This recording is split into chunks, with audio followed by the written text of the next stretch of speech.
I slept with a billionaire. He's my new stepfather. Maya didn't plan on sleeping with anyone that night. She was broke. Her mother was dying, and the only reason she was at the Palmer House gala was because her editor thought it would make a funny freelance piece. It wasn't funny. It was the night everything changed. He didn't give her his name. That was the first thing she noticed. Every question she asked, he redirected. Smoothly, like he'd done it 1,000 times. But he bought her drinks.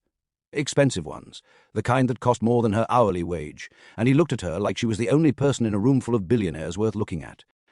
By midnight they were in an elevator. By 1 a.m. they were in a penthouse suite that smelled like money and leather and something dark she couldn't name. By dawn she was gone. No number, no name, no looking back. She told herself it meant nothing. She was wrong. The call from her mother came 9 days later. Maya, I have news. Elena's voice was different. Lighter. The kind of light that comes when someone has been drowning for years and finally feels solid ground beneath their feet. I met someone, Elena said. Someone incredible, and he wants to help.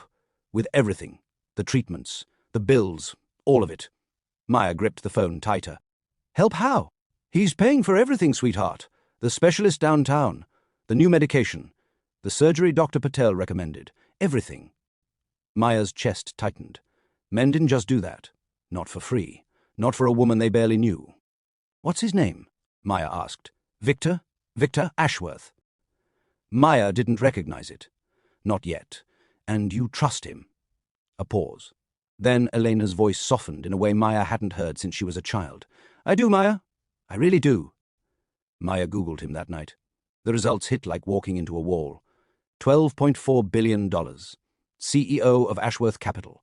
One of the wealthiest men in the country. A Gulfstream G700. A penthouse on the 94th floor of a building downtown that he owned entirely. Magazine covers. Charity galas. Business summits. Always composed. Always in control. Always surrounded by people who treated him like he was the center of gravity in any room. She scrolled through photo after photo. Then she stopped. One image. A charity dinner. 6 months old. Victor standing near a bar, glass in hand, looking directly at the camera with an expression that was calm and sharp and completely unmistakable. Maya's stomach dropped. It was him. The man from the gala. The man from the penthouse suite. The man whose bed she'd crawled out of before sunrise. Her mother's new boyfriend was the man Maya had already slept with. Oops, I want you to hit that subscribe button and see what happens next. Trust me, you won't see what's coming next. She didn't tell anyone. Not her editor. Not her friends. Not Elena. What was she supposed to say? Mom, the man you're falling in love with, I already had sex with him, and I didn't even know his name. So Maya kept quiet, and she watched. Elena invited her to dinner 2 weeks later. Victor wants to meet you properly, Elena said on the phone. Friday night, his penthouse. Just the three of us. Maya said yes. She spent the rest of the week preparing. Not emotionally. Professionally. She was a journalist. She knew how to walk into a room and read people. She'd interview killers and corrupt politicians and come out with the story every time. Victor Ashworth was just another subject. She could handle this. Scribe right now. Because what happens at that dinner changes everything. And trust me, you are not ready for what's coming. Friday arrived. The penthouse elevator opened directly into the living space. No hallway, no lobby, just massive, open, glass on 3 sides. The entire city of Chicago spread below like a painting Victor had commissioned personally. He probably had. Elena was already there. Standing near the window in a dress Maya had never seen before. New, expensive, the kind of thing Victor had probably bought for her. She was laughing at something, her hand resting on Victor's arm, and she looked younger, healthier. The treatments were working. Whatever Victor was paying for, it was doing exactly what it was supposed to do.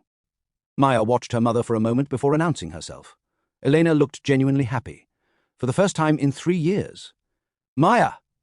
Her mother crossed the room and pulled her into a hug. Tight, warm, real. Maya hugged her back. Over Elena's shoulder she looked at Victor.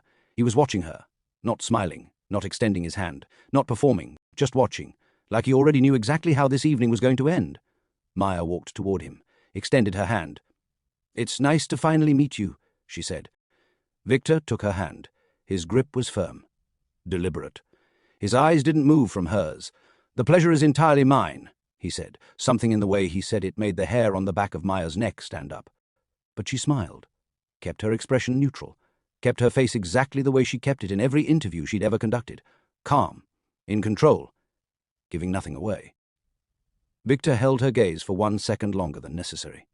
Then he smiled back, and Maya understood, in that single moment, that she was not looking at a man who was nervous about meeting his fiancée's daughter. She was looking at a man who had been waiting for her. Dinner was served by staff that appeared and vanished like ghosts.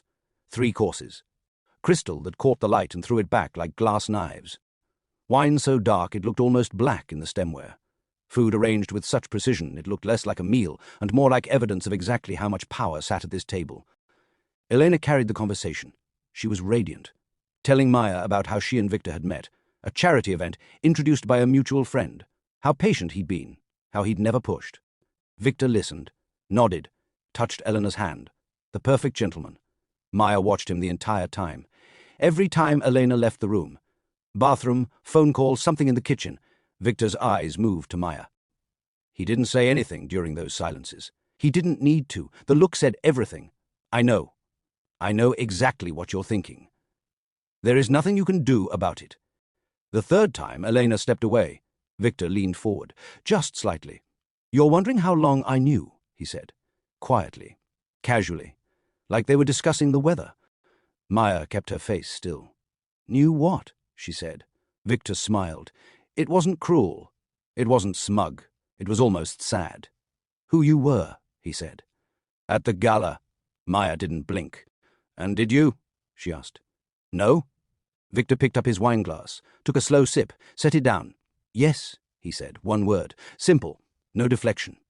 Maya felt something cold move through her chest. Then why? Elena's footsteps. Coming back. Victor's expression shifted instantly. The mask clicked back into place like it had never come off. Warm, open, present. Did you choose that wine? Maya finished, pivoting without missing a beat. It's incredible. A 1961 Bordeaux, Victor said smoothly. One of the last great vintages. Elena sat down. Are you two getting along? Beautifully, Victor said. Maya smiled. Inside, something was breaking. She left at 9:30, kissed her mother goodbye, shook Victor's hand one final time, same grip, same deliberate hold, and rode the elevator down 94 floors alone. Her phone buzzed halfway down. Unknown number. She almost ignored it. The text read, We need to talk about Victor. Tonight, the bar at the Drake Hotel, 10 p.m. Come alone. Tell no one. Maya stared at the message, then typed back, Who is this? The response came in 3 seconds. Maya stared at the message. Maya's hand went. Her father. David Castillo. Dead since Maya was 12. Car accident. Single vehicle. Late at night. No witnesses. Case closed. She typed back one word. How? No response. Maya stood in the lobby of Victor's building. Marble floors. Art on the walls worth millions. Security guards in tailored suits watching her with quiet efficiency, and felt the ground shift beneath her feet. She looked up at the building. 94 floors of glass and steel rising above everything else in the city.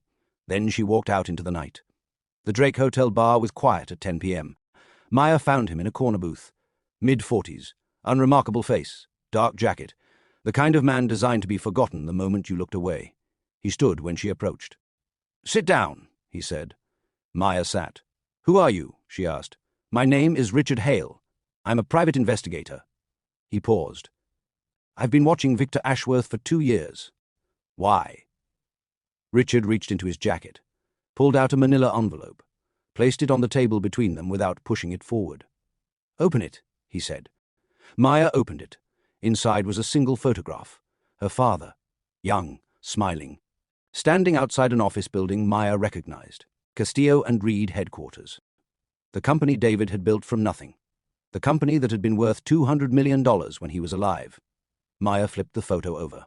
On the back, written in neat black ink, David Castillo, 2009, 3 months before his death.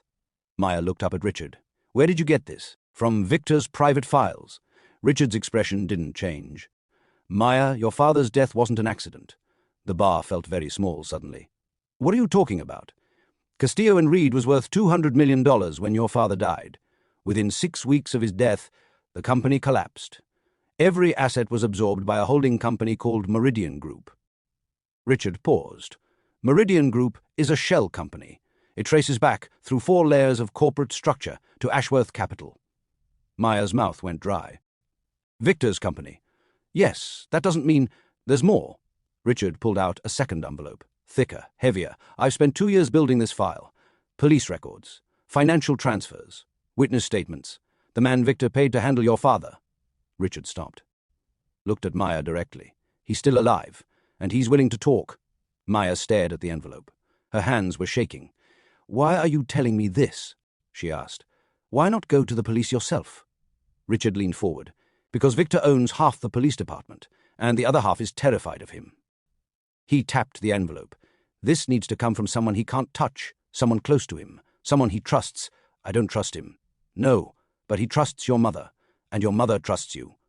Richard held her gaze. You're the only way in, Maya. Drop a comment right now. Does Maya take the envelope? Subscribe. Because what she finds inside will destroy everything. Maya took the envelope. She didn't open it in the bar, didn't open it in the cab home. Didn't open it until she was inside her apartment with the door locked and every light on and a glass of whiskey shaking in her hand. Then she opened it. It took 40 minutes to read everything. When she finished, she sat on her kitchen floor and stared at nothing for a very long time. The evidence was overwhelming. Victor Ashworth had orchestrated her father's death. Not with his own hands.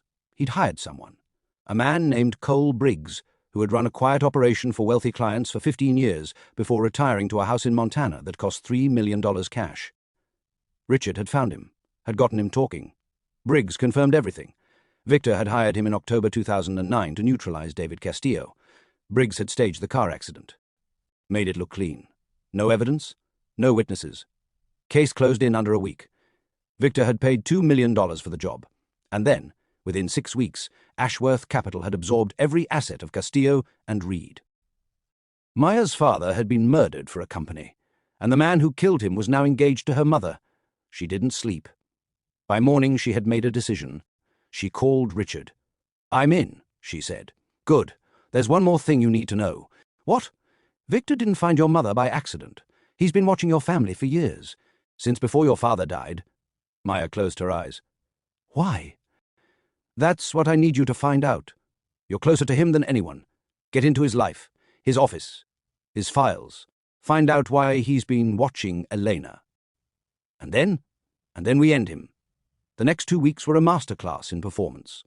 Maya went to the penthouse 4 times. Each time she smiled. Made conversation. Let Victor see exactly what he wanted to see. A woman who was slowly, cautiously, beginning to accept him into her life. Each time Elena left the room, Victor watched Maya with that same knowing expression. Each time, Maya watched him back, and each time she felt the weight of what she knew pressing against her chest like something physical. Victor had murdered her father. Victor was engaged to her mother, and Victor had no idea that Maya was building a case that would destroy him. Or so she thought. On the 3rd visit, Victor invited Maya to see his private office. I want you to trust me, he said. I know this situation is complicated, but I want you to see who I really am. Elena beamed. See? I told you he was wonderful. Maya followed Victor down a hallway at the back of the penthouse. Past bedrooms, past a library that probably cost more to fill than most people's houses, to a door at the very end. He pressed his thumb to a biometric scanner. The door opened. The office was massive, dark wood, floor-to-ceiling bookshelves, a desk made of black marble. One wall was entirely glass, another view of the city, another reminder of exactly how high up they were. Victor stepped aside to let Maya in. She walked past him. Looked around. Clean. Organized. Controlled. Everything in this room was designed to project power and stability. Nothing that would give anything away. Maya turned back to Victor. It's impressive, she said. Victor watched her face carefully. Is it what you expected? He asked. Maya held his gaze. Exactly, she said. Something flickered in Victor's eyes. Just for a second, he smiled. Good, he said. That's exactly what I wanted. That night, back in her apartment, Maya called Richard. He showed me his office, she said. It was clean. Nothing there. Of course it was clean, Richard said. He knew you were coming. He staged it. So where are the real files? Richard was quiet for a moment. There's a second office. Hidden. It's not on any building plan. It's behind the master bedroom, a room that looks like a closet from the outside. He keeps everything there. The surveillance files. The financial records. Everything. How do I get in? You don't. Not yet. Richard paused. Maya, there's something else. Something I haven't told you. What? Victor knows you're investigating him. The room went cold. What do you mean? He's known for days, maybe longer. He has surveillance on you, your apartment, your phone, your movements. He knows about our meetings. Maya's mind raced. Then why hasn't he stopped me? Richard didn't answer immediately. When he spoke again, his voice was careful. That's the question, isn't it? Maya hung up, sat in the dark for a long time. Victor knew. He knew everything. He knew she was digging. He knew about Richard. He knew about the evidence, and he was doing nothing to stop her. Why? She thought about the way he looked at her. That expression she couldn't quite name. Not guilt, not fear, not anger, something else. Something that almost looked like he was watching to see what she would do next. Like this was all part of something bigger, something Maya hadn't seen yet. The fourth visit to the penthouse, Maya made her move. Elena was in the shower. Victor was on a call in the living room. Maya had exactly 8 minutes. She moved fast, down the hallway, past the bedrooms, to the master suite, inside, past the bed, to the back wall where Richard said the hidden door was. She found it in 30 seconds. A panel, almost invisible, flush with the wall. No handle, no keypad. Just a small indentation at the top. Maya pressed it. The panel clicked, swung open. Inside was a room the size of a large closet, and it was full. Shelves lined every wall. Folders, hard drives, photographs, documents, years and years of accumulated information, organized and labeled and stored with the kind of meticulous care that spoke of obsession. Maya's eyes moved across the shelves. Labels, names, dates.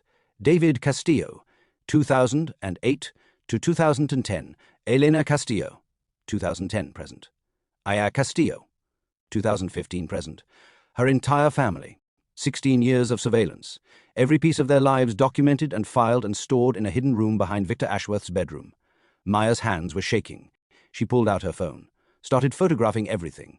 Shelf by shelf, folder by folder, as fast as she could. She was on the third shelf when she found it. A folder labeled simply, "The Plan." She opened it. Inside was a single document, typed. Dated 3 months ago. It was a letter. Not to Maya, not to Victor. To Elena. Maya read it, and the world stopped. The letter was written in Elena's handwriting. Not typed. Handwritten, in blue ink, on personal stationery that Maya recognized from her mother's house. It read, Victor, if you're reading this, it means you found it. Which means you were looking. Which means you already suspect. Let me save you the trouble. Yes, I know what you did to David. The illness. Everything, the illness, the treatments, meeting you, all of it was me. You found me. You didn't. I found you. Maya stares. I've been years. I've been waiting. And now it's almost over. Read it again. And again, her mother knew. Her mother had always known. The illness, the treatments, the desperate woman drowning in medical bills, all of it was a lie. Elena Castillo had never been sick. She had been hunting Victor Ashworth.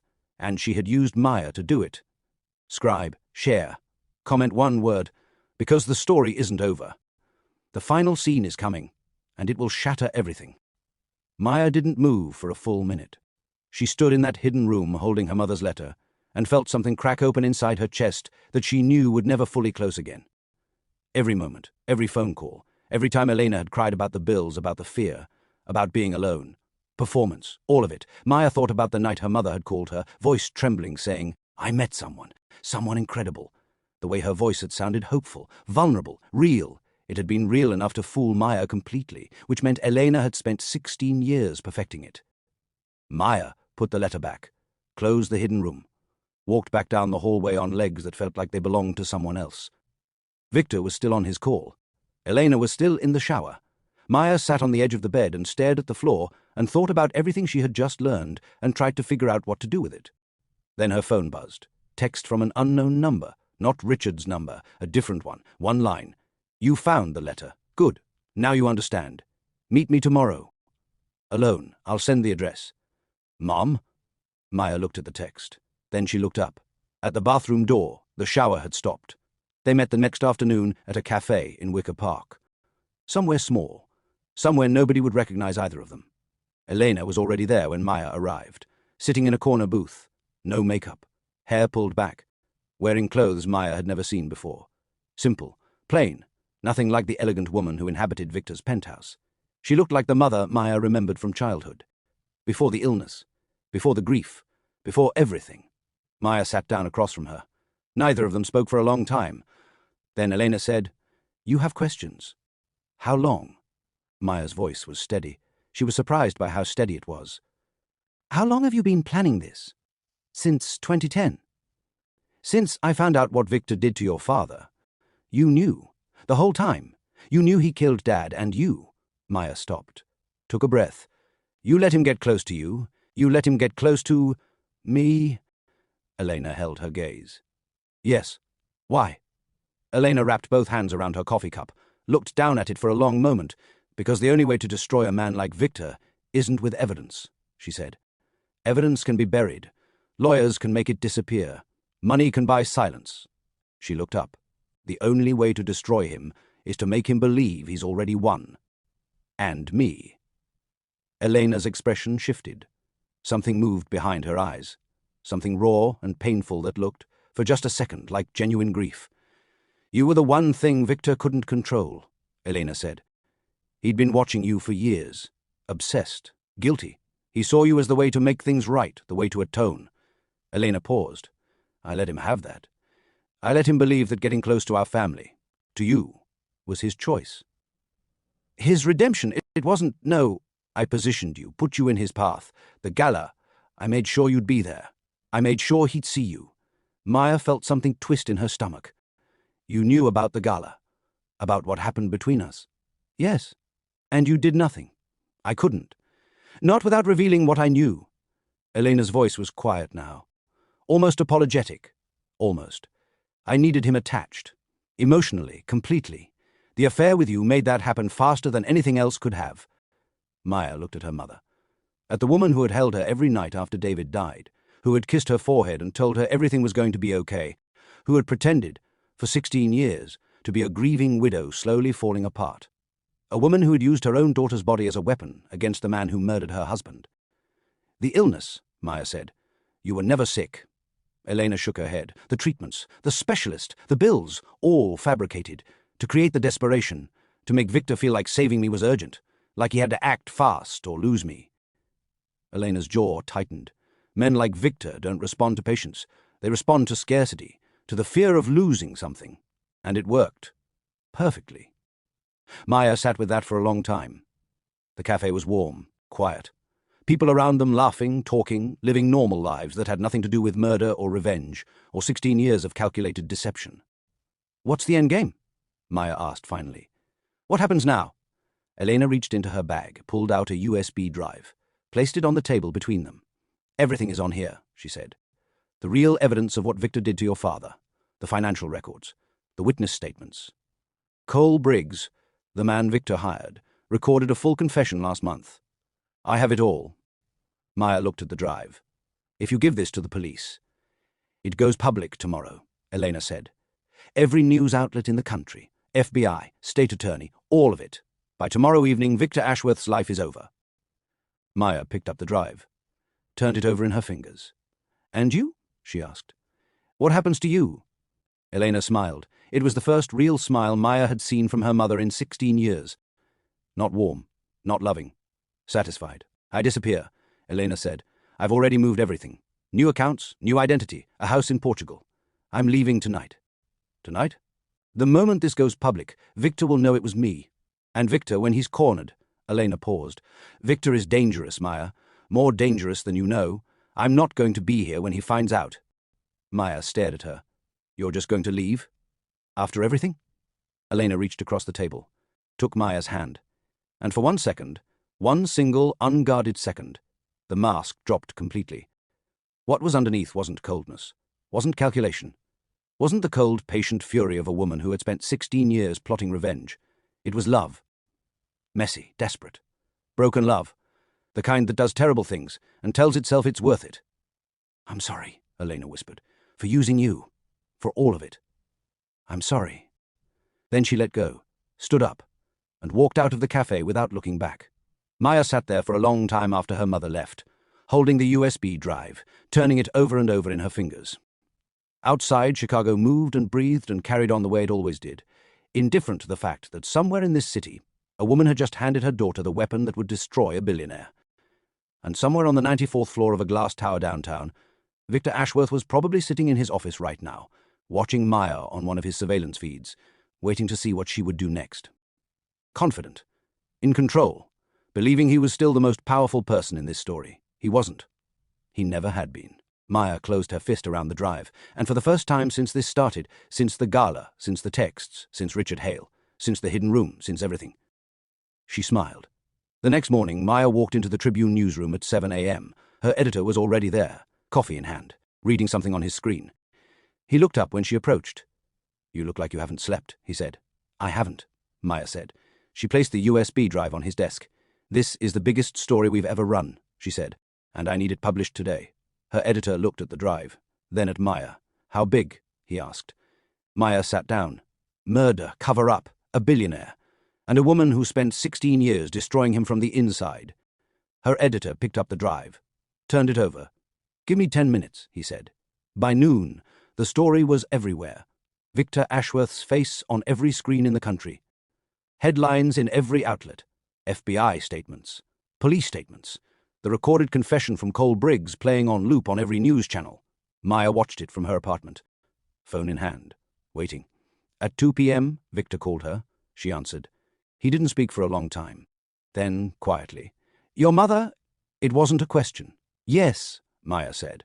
Another long silence. "How long did she know?" Victor asked. "Since the beginning." Maya could hear him breathing. Slow, controlled, the way a man breathes when everything he's built is collapsing around him, and he's trying not to scream. "The gala," Victor said. "Elena arranged it." "Yes, the illness, fabricated, the treatments, the doctors, me finding her. All of it," Maya said. "Every single piece." Victor was quiet for a very long time. When he spoke again, his voice was different. Stripped of everything. The power, the control, the carefully constructed mask he'd worn for 16 years. What was left underneath sounded almost human. "I thought I was the one in control," he said. "You weren't," Maya said. "You never were." She hung up. Elena's final text came that evening. Maya was sitting on her apartment balcony, watching the sun go down over Chicago. The city was doing what it always did, moving, breathing, carrying on, indifferent to the fact that one of its richest men had just been exposed as a murderer. The text was short. "You took my husband's life. I took 16 years, and everything else. Mom." Maya read it. Then she looked up at Victor's building. Still standing, still glittering, still the tallest thing in the skyline. It looked smaller now. She typed back one word, "Goodbye." Then she turned off her phone and sat there in the quiet, disappeared into darkness, and thought about love and revenge and the cost of both. And somewhere over the Atlantic Ocean, on a private jet that Elena had purchased 6 months ago under a name Maya had never heard, her mother watched the same sunset from 30,000 feet. And smiled.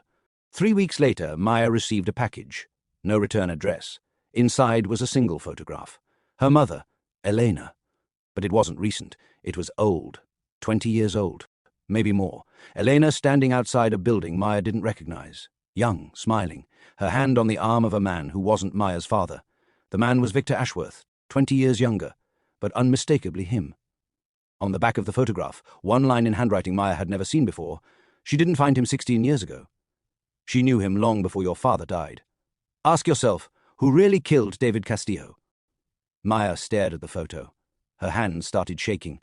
Because if Elena knew Victor before David died, if they knew each other, then everything Maya thought she understood about the last 16 years was wrong. Her phone buzzed. Unknown number. One line, "Your mother lied about everything, even the revenge. Want to know the truth? Reply yes." Maya looked at the message, at the photograph, at the face of a mother she thought she knew, and typed one word, yes. If you made it to the end, and your jaw just hit the floor, smash that subscribe button right now. Part 2 is coming, and everything you just learned is about to get flipped upside down. Comment one word, Part 2. Let's see how many of you are ready for the real show.